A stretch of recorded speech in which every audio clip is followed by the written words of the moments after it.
Semester ఇప్పుడు distribute చేస్తున్నారు. మన స్కూల్ నుంచి వేరే స్కూల్స్ వాళ్ళందరూ తీసుకెళ్తారు. బుక్స్ కి పాయింట్. ఓకే, ఈ మండలికి సంబంధించిన బుక్స్ అన్ని ఇక్కడ ఉంటాయి. రిమైనింగ్ స్కూల్స్ వాళ్ళందరూ వాళ్ళ హెచ్ఎంస్ పిల్లల్ని అక్కడ తీసుకొని వచ్చి వాళ్ళు తీసుకెళ్ళి పనిచేసుకుంటూ ఉంటారు అనమాట. Okay madam, thank you. ఏంటి ఏ క్లాసు? ఇక్కడికి ఎందుకు వచ్చావు? ఎవరెవరు వచ్చారు? క్లాస్ రూమ్స్లోకి వెళ్ళారు. ఆవిడతో పాటు వచ్చినటువంటి వాళ్ళు అందరినీ బయటకు బాయ్స్ ఎంప్లాయీసా మేడం గారు? క్లాస్ రూమ్స్లోకి వెళ్ళినటువంటి వాళ్ళ మీద మీ వివరణ ఏంటి?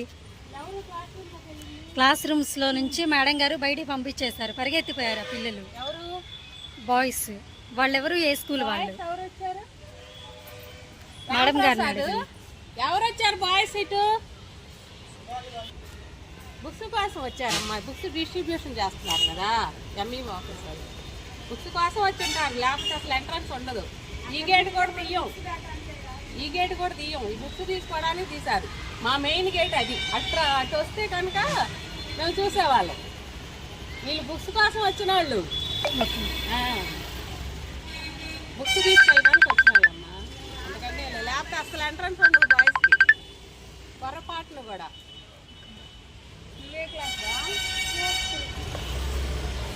మీరు బుక్స్ కోసం వచ్చారా? పదండి. రాంప్రసాద్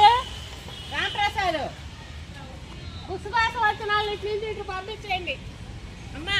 ఇంకోటి, ఇది క్లాస్ రూమ్స్ పెట్టము, ఏదైనా స్టడీ అవర్స్కి వస్తారు పిల్లలు. మెయిన్ క్లాస్ రూమ్స్ అన్నీ అంటే బాయ్స్ కానీ ఎవరికి ఎంట్రన్స్ ఉండదు అసలు. వీళ్ళు ఇక్కడ అన్ని ఆఫీసర్లు బుక్స్ డిస్ట్రిబ్యూట్ చేస్తున్నారు కాబట్టి బుక్స్ కోసం వచ్చిన వాళ్ళు వీళ్ళంతా.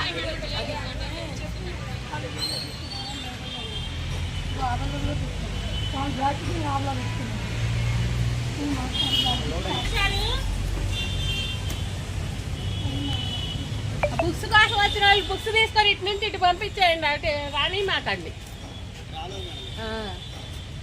బుక్స్ తీసి.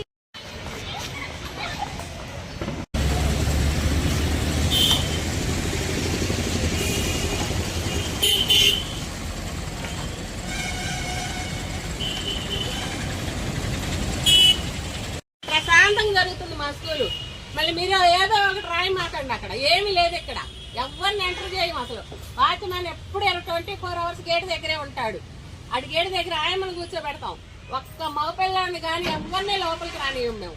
బుక్స్ కోసం వచ్చారు, బుక్స్ తీసుకొని వెళ్ళిపోతారు. పొరపాటు మాట దాకా వచ్చారేమో అది మళ్ళీ మీరు దాన్ని పెద్ద చేయమాకండి. ఏమి లేదు ఇక్కడ. బుక్స్ కోసం వచ్చిన వాళ్ళు మాత్రమే వాళ్ళు.